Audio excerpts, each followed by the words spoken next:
Question 21 ભૌતિક રાશિના માપનમાં સચોટતા હોવી તે વિજ્ઞાનની આવશ્યકતા છે। હવે આ જે ભૌતિક રાશિમાં આપણે સચોટતા છે એ હોવી જોઈએ, એની આવશ્યકતા છે, આપણે જાણીએ છીએ। પણ જેવી રીતે કે ઉદાહરણ તરીકે કોઈ વિમાનની ઝડપ નક્કી કરવા માટે ખૂબ જ સૂક્ષ્મ સમય અંતરાલોએ તેના સ્થાન નક્કી કરવા માટે એક ચોક્કસ પદ્ધતિ હોવી જોઈએ। બીજા વિશ્વયુદ્ધમાં રડારની શોધ પાછળ આ જ પ્રયોજન હતું। આધુનિક વિજ્ઞાનમાં એવા જુદા જુદા ઉદાહરણો વિશે વિચારો જેમાં લંબાઈ, સમય, દ્રવ્યમાન વગેરેના સચોટ માપનની આવશ્યકતા હોય છે। જો કે આ ઉપરાંત શક્ય હોય ત્યાં સચોટતાના માત્રાત્મક વિચારો આપી શકો છો। ઓકે, તો અહીંયા શું કીધું આપણને કે વિમાન અને જે છે એમાં બહુ નાનો સમય એટલે કે સૂક્ષ્મ સમય અંતરાલની જરૂર પડે છે। એવી જ રીતે બીજા વિશ્વયુદ્ધમાં જે રડારની શોધ થઈ હતી તેમાં પણ આ જ પ્રયોજન એટલે કે જે સચોટતા છે અને તેની ચોકસાઈ છે તે હોવી જરૂરી છે તેવું આપણને કીધું હતું। અને આપણે પણ જાણીએ છીએ કે કોઈ પણ વસ્તુનું માપન કરીએ ત્યારે ચોકસાઈ અને સચોટતા હોવી જોઈએ। તો હવે એવા આપણને લંબાઈ, સમય અને દ્રવ્યમાનના એવા ઉદાહરણ આપવાના છે જેમાં ચોકસાઈ અને સચોટતા હોય। તો સૌથી પહેલા હું કહું કે આધુનિક વિજ્ઞાનમાં ચોકસાઈપૂર્વકના માપન જરૂરી છે। કેવી રીતે? જેમ કે ધારો કે આપણી પાસે સેટેલાઇટ કોઈ છોડે છે તો એ સેટેલાઇટ છોડતી વખતે તેનો એક સેકન્ડ એટલે કે એક સેકન્ડ પણ નહીં પણ એનાથી 1 માઇક્રો સેકન્ડ જેટલી પણ એનું બધું જ જે છે એ સેટેલાઇટનું નોટ ડાઉન થવું જોઈએ। એટલે કે એ લોન્ચિંગ થાય છે, રોકેટ ઉપર છોડવામાં આવે ત્યારે લોન્ચિંગ સિસ્ટમ વપરાય છે। તો લોન્ચિંગ સિસ્ટમ જે વપરાય તેના માટે પણ 1 માઇક્રો સેકન્ડ સમય સુધીની પણ ચોકસાઈ હોવી જરૂરી છે।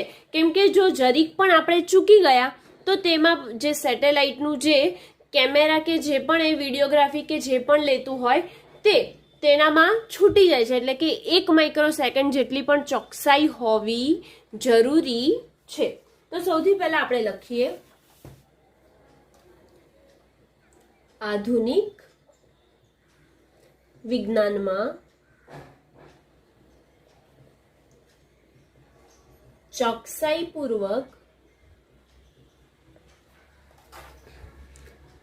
ના માપન જરૂરી છે। જેમ કે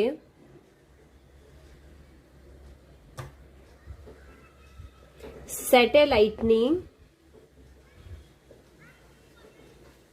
છોડતી વખતે આપણે જ્યારે સેટેલાઇટ છોડીએ છીએ ત્યારે એટલે કે સેટેલાઇટને છોડતી વખતે રોકેટ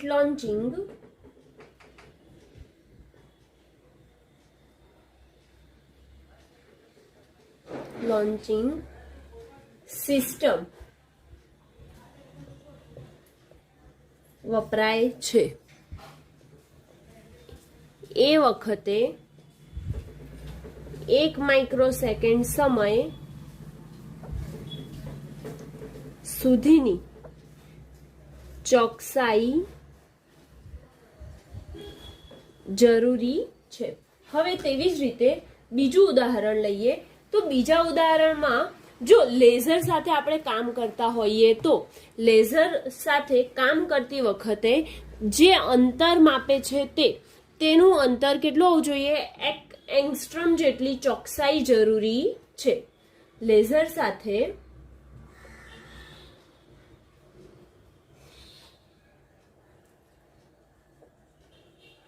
કામ કરતી વખતે અંતરમાં 1 એંગસ્ટ્રોમ ની ચોકસાઈ જરૂરી છે। તેવી જ રીતે ત્રીજું આપણે જે ન્યુક્લિયર કદના માપનની વાત કરીએ છીએ તો એ ન્યુક્લિયર કદના માપન વખતે પણ 10⁻15 મીટરની પણ ચોકસાઈ જરૂરી છે। ન્યુક્લિયર કદના માપન વખતે 10⁻15 મીટર સુધીની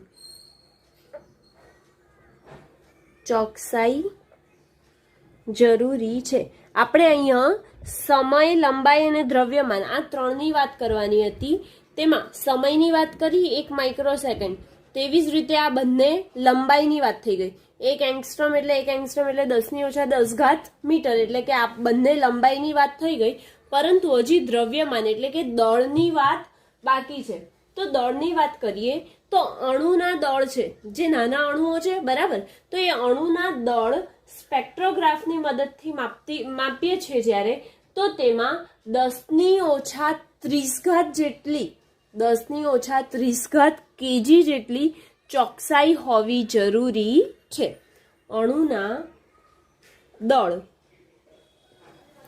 સ્પેક્ટ્રોગ્રાફ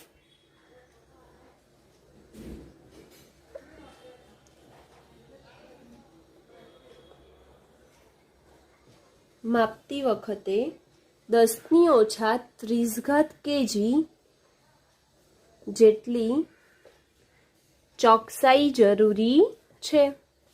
ઓકે, હવે આ અહીંયા આપણે દ્રવ્યમાન, સમય અને લંબાઈ આ ત્રણેયની વાત અહીંયા કરી નાખી, બરાબર.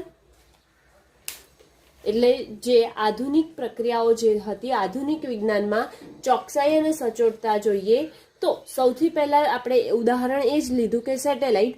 તો સેટેલાઇટ જે રોકેટ લોન્ચિંગની સિસ્ટમ હોય એમાં એક સમયની કિંમત હોય છે, એક સેકન્ડની કિંમત હોય છે. એના માટે 1 માઇક્રોસેકન્ડ સમય સુધીની ચોકસાઈ જરૂરી. તેવી જ રીતે લેઝર જો અંતર કાપે છે ત્યારે લેઝર સાથે કામ કરતી વખતે જે અંતર હોય તેમાં 1 એંગસ્ટ્રોમની ચોકસાઈ જરૂરી છે. એવી જ રીતે ન્યુક્લિયર દળ, તો ન્યુક્લિયર દળ જે છે એટલે કે નાનો જે ન્યુક્લિયર છે એમાં દળ, તો ન્યુક્લિયર કદના માપન વખતે, ન્યુક્લિયર કદનું જે માપન કરવામાં આવે છે તે વખતે 10⁻15 મીટર સુધીની પણ ચોકસાઈ જરૂરી છે. અને જો દળની વાત કરીએ તો અણુના દળ સ્પેક્ટ્રોગ્રાફથી માપવામાં આવે તે વખતે 10⁻30 કેજી જેટલી ચોકસાઈ જરૂરી છે. હવે નેક્સ્ટ ક્વેશ્ચન 22. જે રીતે વિજ્ઞાનમાં સચોટ માપન જરૂરી છે તે જ રીતે અલ્પ વિકસિત વિચારો તથા સામાન્ય માપનો દ્વારા રાશિનો સામાન્ય અંદાજ લગાવવો તેટલું જ મહત્વનું છે. નીચે આપેલ અનુમાન લગાવી શક્ય તે માટેના ઉપાયો વિચારો. અહીંયા આપણને કીધું કે જે સચોટતા જરૂરી છે વિજ્ઞાનમાં, તો અલ્પ વિકસિત વિચારો એટલે કે જે અલ્પ વિકસિત સાદા વિચારો છે તેનું સામાન્ય માપનો દ્વારા પણ તેમની રાશિનો અંદાજ મેળવી શકાય છે. તો એ આપણે અનુમાન લગાવીને આપણે તેમનું રાશિના ઉપાયો અને તેના વિચારો મેળવવાના છે. પણ ત્યારબાદ આપણને એવું કીધું છે જે વિચારો અને ઉપાયો મેળવીએ છીએ, પરંતુ જો આ વિચારો મેળવીએ અને જો જ્યાં વિચાર ન મળે તો ત્યાં તેની મહત્તમ મર્યાદા મેળવવાનો પ્રયત્ન કરવાનો છે. તો સૌથી પહેલા આપણને એ આપ્યું છે વર્ષા ઋતુના સમયમાં ભારત ઉપર છવાયેલ વરસાદી વાદળોનું કુલ દ્રવ્યમાન. એટલે કે આ અલ્પ વિકસિત જે વિચારો છે તેનું સામાન્ય રાશિમાં ફેરવવાના છે અને એનો અંદાજ મેળવીને આપણે તેના ઉપાયો જે છે તે વિચારીએ. તો સૌથી પહેલા વર્ષા ઋતુના સમયમાં ભારત ઉપર છવાયેલ વરસાદી વાદળોનું કુલ દ્રવ્યમાન, એટલે કે આ વાદળો છે એનું શું શોધવાનું છે? આપણે દ્રવ્યમાન શોધવાનું છે. તો આપણે સૌથી પહેલા વરસાદ, આશરે વરસાદ બધું આપણે શું કરવું પડશે? ધારવું પડશે, કેમ કે કશું પણ આપ્યું નથી. તો આપણે ધારી લઈએ કે આશરે વરસાદ જે પડે છે તે ક્યાં પડે? ભારતમાં. આશરે વરસાદ 100 સેન્ટીમીટર પડે છે, એટલે કે 100 સેન્ટીમીટર એટલે કે 1 મીટર જેટલો વરસાદ પડે છે. આખા ભારતનો જે સરેરાશ કરીને મેળવીએ તે. તેવી જ રીતે ભારતનું ક્ષેત્રફળ, તો ક્ષેત્રફળ કેટલું છે? તો આપણે એ પણ ધારીએ છીએ કે લગભગ 3.3 મિલિયન કિલોમીટર વર્ગ જેટલું છે. તો હવે આ મિલિયન છે એને શેમાં ફેરવવું પડશે મારે? મીટરમાં. તો 3.3 ગુણ્યા 10 ની મિલિયન, 10 ની 6 ઘાત. શું થઈ જશે? કિલોમીટરનો વર્ગ. પણ આ તો કિલોમીટર વર્ગમાં આવ્યું, આપણે શેમાં જોઈએ? મીટરમાં. તો આપણે સૌ જાણીએ 1 કિલોમીટર બરાબર 1000 મીટર થાય.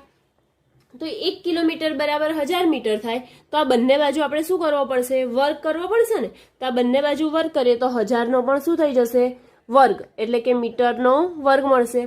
તો આ બધું વર્ગમાં લઈશું એટલે શું થશે? 1 kilometre square is equal to 10³ ઘાત નો વર્ગ, એટલે કે 10³ ઘાતનો વર્ગ એટલે 10⁶ ઘાત મીટર વર્ગ આપણને મળે.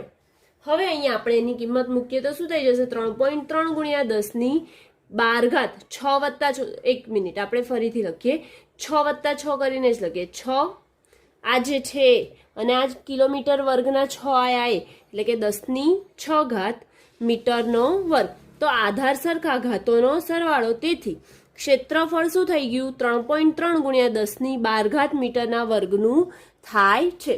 આ આશરે વરસાદ આપણે 100 સેન્ટીમીટર ધાર્યો છે અને ક્ષેત્રફળ કેટલું લીધું છે? 3.3 ગુણ્યા 10⁻12 ઘાત મીટરના વર્ગનું લીધું છે. હવે આપણે આ બધા આ સૂત્ર આપણે બધા ભણીને આવ્યા છે. ઘનતા બરાબર શું થાય? દળ છેદમાં કદ. ઘનતા બરાબર દળ છેદમાં કદ થાય તો દળ બરાબર શું થશે? દળ બરાબર કદ ગુણ્યા ઘનતા. કદ ગુણ્યા ઘનતા થશે. તો આપણે તો દ્રવ્યમાન એટલે કે દળ જ શોધવાનું છે. કદ બરાબર આપણે જાણીએ છીએ, કદ બરાબર ક્ષેત્રફળ ગુણ્યા એની ઊંચાઈ કે જે પણ હોય, ઊંચાઈ એટલે કે જે આશરે વરસાદ પડે તે થશે, એટલે ક્ષેત્રફળ અને ઊંચાઈ. કદ બરાબર A ગુણ્યા H. તો આપણે કિંમત મૂકીએ. કદ કેટલું છે? 3.3 સોરી ક્ષેત્રફળ કેટલું છે? 3.3 ગુણ્યા 10⁻12 ઘાત ગુણ્યા H. H એટલે જે વરસાદ પડે છે તે, એટલે 1 મીટર ગુણ્યા ઘનતા. હવે પાણીની ઘનતા કેટલી હોય? તો પાણીની ઘનતા 10⁻³ ઘાત અથવા તો 1000 લખો અથવા તો 10⁻³ ઘાત લખો. હવે આધાર સરખા ઘાતોનો શું થશે? સરવાળો. તેથી 3.3 ગુણ્યા 10⁻15 ઘાત કેજી જેટલું વરસાદી વાદળોનું કુલ દ્રવ્યમાન હશે. આ જે દળ શોધ્યું શેનું આવ્યું? વરસાદી વાદળોનું કુલ દ્રવ્યમાનનું દળ આવ્યું. આ ક્વેશ્ચન 22માં જ બી આપ્યું છે. બી શું છે? હાથીનું દ્રવ્યમાન. હવે હાથીનું દ્રવ્યમાન પણ શોધવું હશે તો કોઈ આપણે અનુમાન લગાવવું પડશે. તો સૌથી પહેલા આપણે તરતા પદાર્થનો નિયમ લઈ લઈએ, જેથી કરીને જો એમને એમ તરતો પદાર્થ એટલે કે કોઈ બોટ લીધી હોય, બોટ લીધી તે પાણીમાં તરે છે, તો એ પાણીમાં તરે છે એ વખતે એનું કેટલી ડૂબેલી છે તે, અને જો તેનામાં હાથી મૂકવામાં આવે તો એ વખતે કેટલી ડૂબેલી છે તે, એ બંનેનું તફાવત મેળવીશું તો આપણને તેનું કદ મળી જશે અને એના કદ પરથી તેની દળ આપણને મળી જશે જો ઘનતાનું સૂત્ર લગાવીશું તો સૌથી પહેલા હાથીનું દ્રવ્યમાન કેવી રીતે શોધીએ? તો તરતા પદાર્થના નિયમ પરથી શોધવાનું છે, બરાબર? તો તરતા પદાર્થના નિયમ પરથી ધારો કે બોટનું ક્ષેત્રફળ કેટલું છે? એ છે. અને તેવી જ રીતે પાણીમાં એ બોટ ડૂબેલી હશે તો પાણીમાં જે બોટ ડૂબેલી છે, તો ધારો કે હું ધારી લઉં છું કે પાણીમાં D1 જેટલી ડૂબેલી છે. શું બોટ જ ડૂબશે ને? એટલે કે D1 જેટલી બોટ ડૂબેલી છે તો પાણીનું કદ કેટલું થઈ ગયું? આ વખતે પાણીનું કદ બરાબર V બરાબર શું થઈ જશે? ક્ષેત્રફળ ગુણ્યા તેની શું થઈ જશે? ક્ષેત્રફળ ગુણ્યા તેની ઊંડાઈ, અથવા તો જે ડૂબેલું છે એમનું જે આટલું ડિસ્ટન્સ હોય તો આટલું, એને આપણે D1 લીધું છે એટલે કે D1 લઈએ તો ક્ષેત્રફળ શું થયું? V1 બરાબર AD1. જ્યારે એમને બોટ મૂકેલી છે ત્યારનું આપણે પાણીનું કદ શોધ્યું. હવે તેવી જ રીતે જો બોટમાં હાથીને લાવવામાં આવે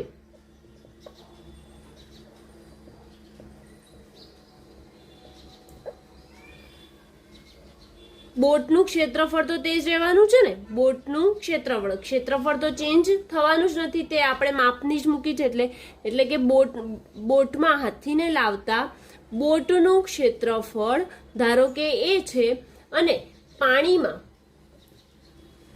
હાથીના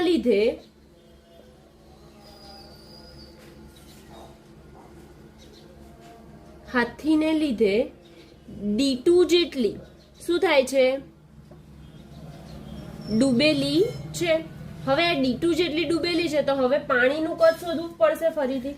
તો પાણીનું કદ v2 બરાબર કેટલું થઈ જશે, તેનું ક્ષેત્રફળ ગુણ્યા તેની શું થશે, ઊંડાઈ. કેટલું ડૂબેલું છે, d2 જેટલું, એટલે કે v2 બરાબર a ગુણ્યા d2 જેટલું થશે. શું, પાણીનું કદ જ્યારે હાથીને લાવવામાં આવે છે ત્યારે.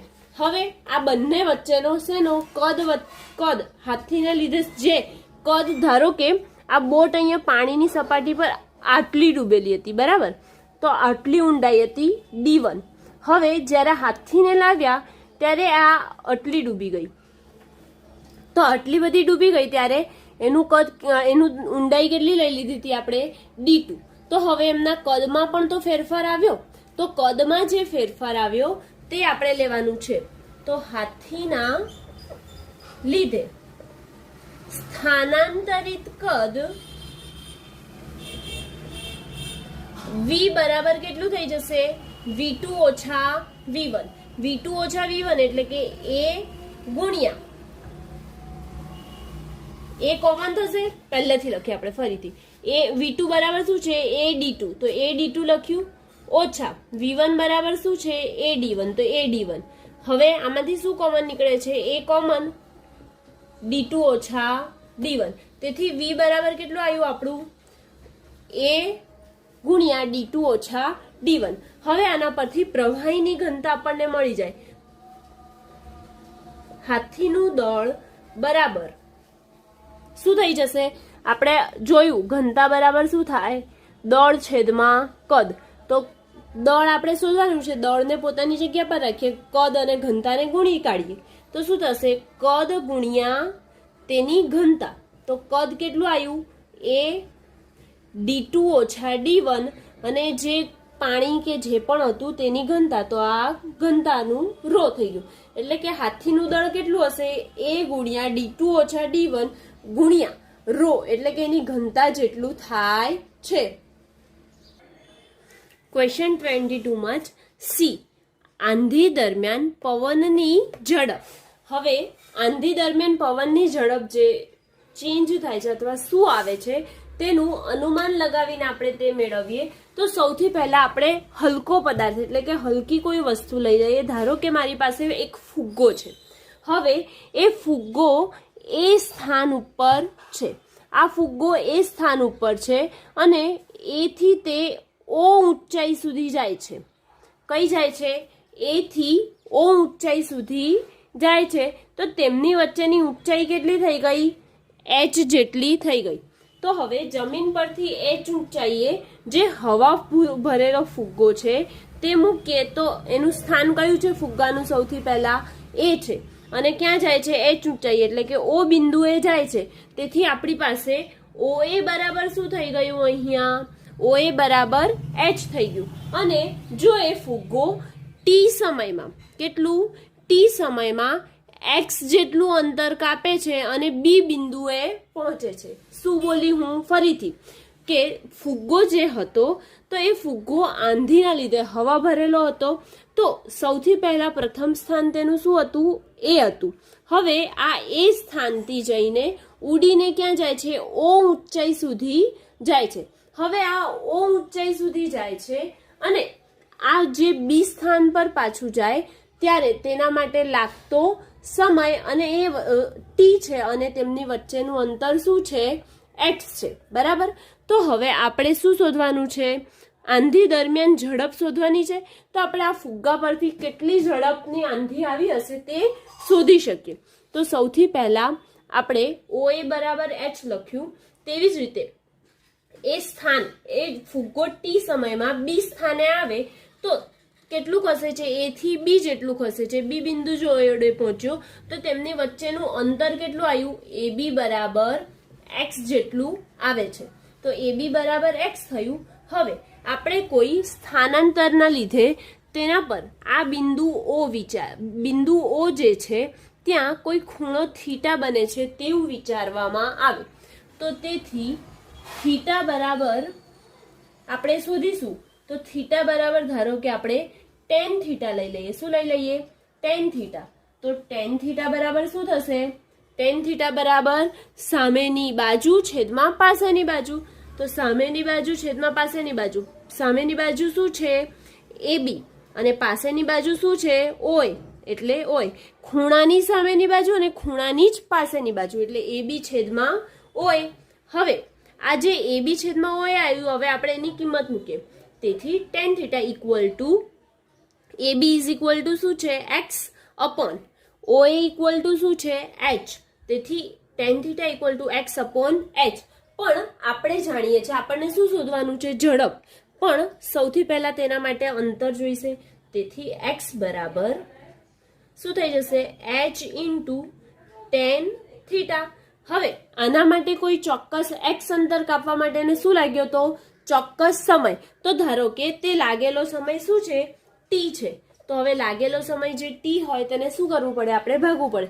તેથી x અપોન t ફરીથી લખીએ અહીંયા આપણે નેક્સ્ટમાં x upon t is equal to h into tan theta upon t. હવે આપણે બધા જાણીએ છીએ કે ઝડપ બરાબર શું થાય? અંતર છેદમાં સમય. અંતર છેદમાં સમય થાય તો ઝડપ, આ અંતર શું છે? x છે અને સમય લાગેલો t છે. તો એને શેનાથી દર્શાવીએ? v થી. તેથી v બરાબર h into tan theta upon t આપણું આવે. શું?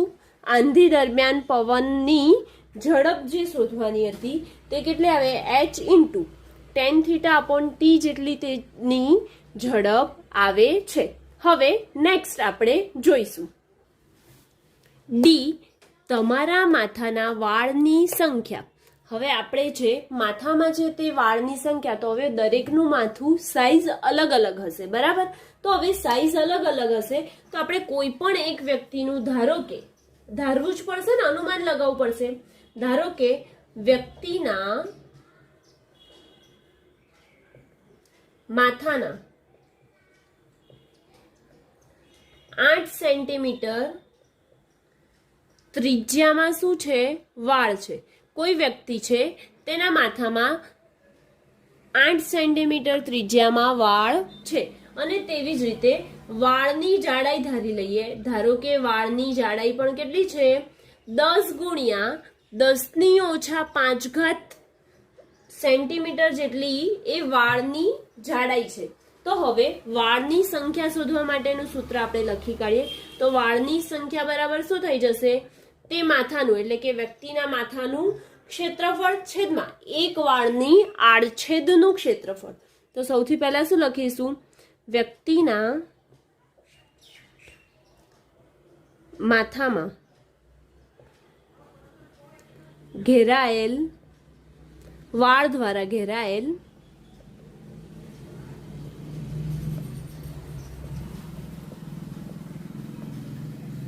ક્ષેત્રફળ અપોન બીજું શું થઈ જશે? એક વાળનું આડછેદ એટલે કે એક વાળમાં જે તેનું આડછેદનું એક વાળનું ક્ષેત્રફળ, એવું સમજો. એક વાળના આડછેદનું ક્ષેત્રફળ. હવે આ તો ક્ષેત્રફળ આવ્યું. અહીંયા શું છે? વાળની જાડાઈ. વાળની જાડાઈ એટલે કે પૂરો આખો જે છે એનો વ્યાસ આવ્યો. એક વાળનો વ્યાસ આવ્યો. એનું r માં શોધવું પડશે કેમ કે વ્યાસ આપેલો છે. તેથી r બરાબર શું થઈ જશે? 10 ગુણ્યા 10⁻5 મીટર છેદમાં શું થશે? એનું 2. કેમ કે ત્રિજ્યા શું હશે? વ્યાસ કરતા અડધી એટલે કે ભાગ્યા 2 કર્યું. હવે શું કરીશું? વાળની સંખ્યા એટલે કે વાળની સંખ્યા બરાબર વ્યક્તિના માથાના વાળ દ્વારા ઘેરાયેલ ક્ષેત્રફળ કેટલું છે? πr વર્ગ છે, બરાબર? અને એ બરાબર શું છે? πr નો વર્ગ છે અને r બરાબર આપણે લઈ લીધું છે. અહીંયા r કેટલું આપ્યું છે વ્યક્તિના માથા માટે? 8 સેન્ટીમીટર, પણ એને મીટરમાં ફેરવવું પડશે. મીટરમાં ફેરવીએ તો આપણે જાણીએ 1 સેન્ટીમીટર બરાબર 0.01 મીટર થશે. તેથી 0.08 થયું. આ 0.08 નો વર્ગ અને પાઈ તો છે એમના એમ હમણાં મૂકી દીધા. એવી જ રીતે એક વાળના આડછેદનું ક્ષેત્રફળ, તો એક વાળના આડછેદનું ક્ષેત્રફળ આપણે શોધીએ તો એના માટે પણ સૂત્ર શું આવશે? પાઈ આર નો વર્ગ. તો 10 ગુણ્યા 10⁻5 છેદમાં 2 નો શું કરવાનો? વર્ગ. એટલે આર નો વર્ગ ગુણ્યા પાઈ તો છે એમના એમ, તો પાઈ પાઈ કેન્સલ, 2 પંચા 10. તો હવે 64 ગુણ્યા 10⁻4 બરાબર. 64 ગુણ્યા 10⁻, કેમ કે -4. કેમ -4? કેમ કે 10 આ 0.01 છે એટલે 1 ગુણ્યા 10⁻2 તરીકે પણ આપણે લખી શકીએ. તેથી 8 ગુણ્યા 10⁻2 પણ આપણે લખી શકીએ. તેથી શું આવે છે? 64 ગુણ્યા 10⁻4 અપોન શું થઈ જશે અહીંયા? 5 નો વર્ગ એટલે 25 ગુણ્યા 10⁵ દુ 10 ઓછા 10. હવે આ બંનેનો ભાગાકાર કરીશું એટલે શું મળશે? 2.56 ગુણ્યા 10ની કેટલી ઘાત? આ આધાર સરખા ઘાતોનો આ ઉપર જશે એટલે શું થશે? સરવાળો એટલે કે 6. 2.56 ગુણ્યા 10⁶ શું હશે? વાળની સંખ્યા થાય. આપણને જે માથાના વાળની સંખ્યા પૂછી હતી તે આ રીતે શોધી શકીએ. બરાબર. હવે આમાં જ ઈ છે. ઈમાં શું કીધું છે? વર્ગખંડમાં અણુની સંખ્યા. એટલે કે કોઈ પણ રૂમ છે અથવા તો તમે જે ક્લાસમાં બેસો છો, સ્કૂલમાં, તે વર્ગખંડ છે, તેમાં અણુની સંખ્યા કેટલી છે તે શોધવા માટે આપણે કેવી રીતે આપણે તે મેળવી શકીએ? તો સૌથી પહેલા આપણે જાણીએ કે 1 મોલ, જે 1 મોલ હવાના અણુનું કદ કેટલું હોય? તો 1 મોલ હવાના અણુનું કદ આપણે 22.4 L, 22.4 L એટલે કે લીટરમાં લઈએ તો હવે એને મીટર ક્યુબમાં ફેરવવું હોય તો શું થઈ જશે? 22.4 ગુણ્યા 10ની શું કેટલી ઘાત? -3 મીટર ક્યુબ થશે. બરાબર. 1 મોલ હવાના અણુનું કદ કેટલું થયું? 22.4 ગુણ્યા 10⁻3 મીટર ક્યુબ જેટલું થાય છે. હવે ઓરડાનું કદ આપણે આ બધી વસ્તુ શું કરીએ છીએ? હમણાં ધારીએ જ છે. આ તો હવાના અણુનું કદ આપણને ખબર હતું, પણ ઓરડાનું કદ હવે ધારવું પડશે. તો ઓરડાનું કદ ધારો કે 10 ગુણ્યા 10/10/5 નો એક ઓરડો છે. એટલે કે એનું કદ કેટલું થઈ ગયું? 500 મીટર ક્યુબ જેટલું થઈ ગયું તેનું કદ. બરાબર. તો હવે ઓરડામાં અણુની સંખ્યા કેવી રીતે શોધીશું? જેવી રીતે વાળની સંખ્યા હમણાં શોધી. ઓરડામાં અણુની સંખ્યા, તો ઓરડામાં અણુની સંખ્યા બરાબર શું થશે? V ગુણ્યા એવોગેડ્રો અંક. V એટલે કદ, કદ ગુણ્યા એવોગેડ્રો અંક છેદમાં 1 મોલ હવાના અણુનું કદ. 1 મોલ હવાના અણુનું કદ કેટલું આવ્યું છે? 22.4 ગુણ્યા 10⁻3. આપણો V એટલે ઓરડાનું કદ. ઓરડાનું કદ કેટલું છે? 500. એ 500 જે છે 500 મીટર ક્યુબ, એમાં એવોગેડ્રો ગુણાશે. એવોગેડ્રો કેમ ગુણાયું? કેમ કે એ 1 મોલ અણુની સંખ્યા જે છે તો 6.023 ગુણ્યા 10⁻23 જેટલું એવોગેડ્રો છે. અપોન શું થઈ ગયું? 22.4 ગુણ્યા 10⁻3. હવે આ ઘાત ઉપર જશે અને આ બંનેનો ગુણાકાર ભાગાકાર કરીશું એટલે કે એપ્રોક્સિમેટલી આપણો જવાબ આવશે 1.34 ગુણ્યા 10⁻28 અણુની સંખ્યા હશે. શેમાં? એક વર્ગખંડમાં. જો આપણે આ અનુમાન પ્રમાણે એટલે કે ઓરડાનું કદ જો આ રીતનું હોય તો કેટલા હશે અણુની સંખ્યા ઓરડામાં? 1.34 ગુણ્યા 10⁻28 જેટલી અણુની સંખ્યા થાય. બરાબર. આ અહીંયા ક્વેશ્ચન 22 અહીંયા કમ્પ્લીટ. ક્વેશ્ચન 23. સૂર્ય એક ગરમ પ્લાઝમા છે જેની અંદરના ગર્ભનું તાપમાન 10⁷ કેલ્વિનથી વધારે અને બાહ્ય પૃષ્ઠનું તાપમાન 6000 કેલ્વિન છે. આટલા ઊંચા તાપમાને કોઈ પણ પદાર્થ ઘન કે પ્રવાહી કયા વિસ્તારમાં હોવાની તમને ધારણા છે? તમારું અનુમાન સાચું છે તેની ચકાસણી નીચે આપેલ માહિતી પરથી નક્કી કરી શકો છો. સૌથી પહેલા આપણને આપી શું દીધું છે તે જોઈ લઈએ. સૂર્યનું દળ. સૂર્યનું દળ કેટલું આપ્યું છે? 2 ગુણ્યા 10⁻30 કેજી આપ્યું છે સૂર્યનું દળ. ત્યારબાદ આપણને સૂર્યની ત્રિજ્યા કેટલી આપી છે? સૂર્યની ત્રિજ્યા બરાબર 7 ગુણ્યા 10⁸ મીટર જેટલી સૂર્યની ત્રિજ્યા છે. હવે જો અહીંયા દળ અને ત્રિજ્યા બંને આપ્યું છે તો આ ત્રિજ્યા પરથી આપણે તેનું કદ આપણે શોધી શકીએ. તે પરથી આપણે તેની શું શોધી શકીએ? ઘનતા શોધી શકીએ. તો સૂર્યની ઘનતા બરાબર શું થશે? સૂર્યની ઘનતા બરાબર આપણે જાણીએ છીએ દળ છેદમાં કદ. પણ કોઈ ગોળાકાર વસ્તુ, સૂર્ય કેવું છે? ગોળાકાર છે. તો ગોળાકાર વસ્તુ હોય તો એનું કદ શોધવું હોય તો સૂત્ર શું થાય? 4/3 πr ઘન થાય. હવે આ 4/3 πr નો ઘન થાય સૂત્ર પ્રમાણે. તો દળ આપણને આપ્યું છે 2 ગુણ્યા 10⁻30 કેજી અને કદ કેટલું છે? 4/3 પાઈ એટલે 3.14 ગુણ્યા આર નો ઘન. આર કેટલું છે? 7 ગુણ્યા 10⁸ નો શું થઈ ગયો? આ ઘન થયો. હવે આની આપણે ગણતરી કરીશું એટલે શું થઈ જશે? 2 ગુણ્યા 10⁻³ ગુણ્યા આ ઉપર જાય એટલે 3 છેદમાં 3.14 ગુણ્યા 4 ગુણ્યા 7 ગુણ્યા 7 ગુણ્યા 7 કરો, અથવા તો ડાયરેક્ટ 7 નો ઘન શું થાય? 343 ગુણ્યા 10⁸ નો ઘન એટલે 10⁻24. હવે આનું કેલ્ક્યુલેશન કરીશું એટલે કેટલું થાય? તો 1.39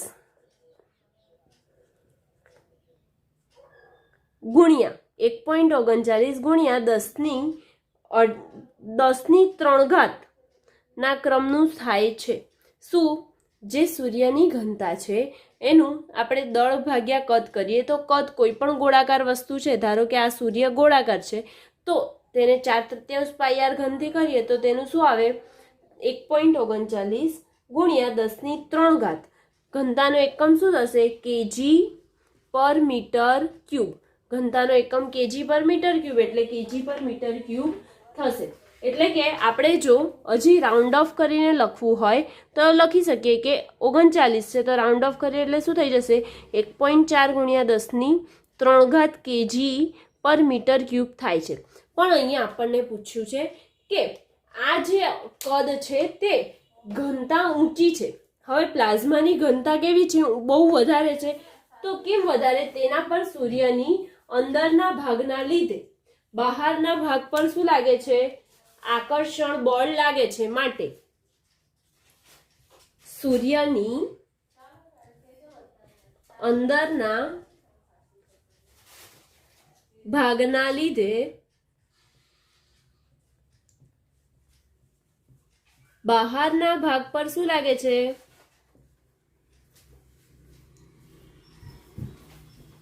ગુરુત્વાકર્ષણ આકર્ષણ બળ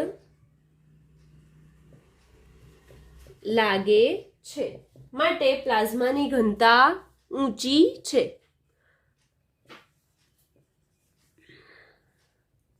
કેવી છે? ઊંચી છે. બરાબર. હવે આપણે આજે ક્વેશ્ચન 23 હતો તેમાં શું પૂછ્યું હતું કે ધારણા ઘન પ્રવાહી અને વાયુમાં હોય તો એની ઘનતાના વિસ્તારમાં કેવી ધારણા છે તમારી અને તમારું અનુમાન સાચું છે તેની ચકાસણી માટે આપણને આ દળ આપી દીધા હતા. તો આપણે તેની ઘનતા શોધી તો આપણને શું લાગ્યું કે પ્લાઝમાની ઘનતા ઊંચી છે. અને જે તેના પર સૂર્યની અંદરના ભાગના લીધે, અંદર સૂર્ય કેવો છે? ખૂબ જ ગરમ છે. તેના લીધે બહારના ભાગ પર પણ થોડું શું થશે? તેનું આકર્ષણ થશે. માટે એ આકર્ષણ થશે તો એ બંનેના લીધે પ્લાઝમાની ઘનતા કેવી છે? ઊંચી છે. ક્વેશ્ચન 24. જ્યારે જુપિટર ગ્રહ પૃથ્વીથી 824.7 મિલિયન કિલોમીટર દૂર છે ત્યારે તેના કોણીય વ્યાસનું માપ 35.72 સેકન્ડ છે. તો જુપિટરનો વ્યાસ શોધો. સૌથી પહેલા આપણને અહીંયા આપી દીધું છે કે જુપિટર ગ્રહ જે છે એ અને પૃથ્વી વચ્ચેનું અંતર એટલે કે બે વચ્ચેનું અંતર એટલે શું? ડી. ડી કેટલું આપ્યું છે? 824.7 મિલિયન કિલોમીટર આપી દીધું છે. તો હવે આ 824.7 મિલિયન કિલોમીટર છે, તો એને આપણે શેમાં ફેરવવા પડશે? કિલોમીટરમાં ફેરવીએ તો 824.7 મિલિયન એટલે કે 10⁶ ગુણ્યા 10⁶ કિલોમીટર આવે. અને એવી જ રીતે તેમનો કોણીય વ્યાસ કેટલો આપ્યો છે? થીટા. તો કોણીય વ્યાસ 35.72 સેકન્ડ આપ્યો છે. હવે આ જે સેકન્ડ આપ્યો છે એને શેમાં ફેરવવું પડશે? રેડિયનમાં. તો 35.72 ગુણ્યા સેકન્ડમાં એટલે કે 4.85 ગુણ્યા 10 ની કેટલી ઘાત થશે? 10⁻6 રેડિયન આવે. હવે દ્રષ્ટિસ્થાન ભેદની રીતમાં જે સૂત્ર હતો તે સૂત્રનો ઉપયોગ કરીએ તો દ્રષ્ટિસ્થાન ભેદ કોણીય વ્યાસ બરાબર તે બે વચ્ચેનું શું થશે? એ બંને વચ્ચેનો વ્યાસ એટલે કે જે જુપિટર છે એમની વચ્ચેનો વ્યાસ છેદમાં ગ્રહ અને પૃથ્વી વચ્ચેનું અંતર ડી. હવે આપણે શોધવાનું શું છે? વ્યાસ. તો બી બરાબર થીટા ગુણ્યા ડી. થીટા કેટલા છે? 35.72 ગુણ્યા 4.85 ગુણ્યા 10⁻6 ગુણ્યા ડી કેટલા છે? 824.7 ગુણ્યા 10⁶ કિલોમીટર છે. હવે આ બધાનો ગુણાકાર કરીશું તો આપણે જવાબ આવે છે 1.429 ગુણ્યા 10⁵ કિલોમીટર આવે છે. આ કિલોમીટરમાં તો એટલે આપણો જવાબ કિલોમીટરમાં આવ્યું. જો આપણે મીટરમાં ફેરવવું હોય તો શું થઈ જશે? 10ની બીજી 3 ઘાત એડ થશે એટલે અહીંયા પણ એડ થશે એટલે 10⁸ મીટરમાં પણ આપણે જવાબ લાવી શકીએ. પણ અહીંયા મેં કિલોમીટરમાં શોધ્યું એટલે જુપિટરનો વ્યાસ શું આવે છે? 1.429 ગુણ્યા 10⁵ કિલોમીટર. ઓકે.